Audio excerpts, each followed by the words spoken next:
प्रेम प्रदायते कृष्णा कृष्ण चैतन्यनामे गौरचिते नमः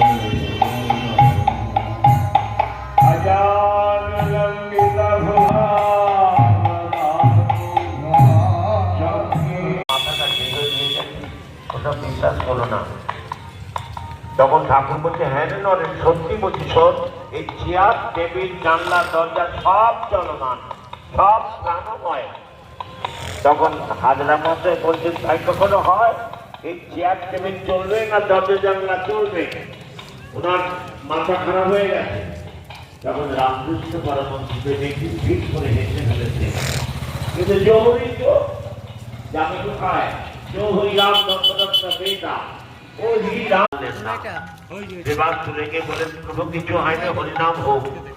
বিবাদ তখন মদন চৈতন্য মহাপ্রভু তখন বলছেন আমার বিশ্বাস হচ্ছে না, আমি একবার যাব। উনি গেলেন, তখন দেবাসের স্ত্রী মরার ফেলছি ঠাকুরের পায়ে নামিয়ে দিলেন, প্রভু এই কি দশা হলো আমার বাড়িতে হরিনাম হয়ে? মা শান্ত হোক মা। তখন অশুভ এই মৃতপুত্রকে চৈতন্য মহাপ্রভু তখন ছেলে বলছে কেন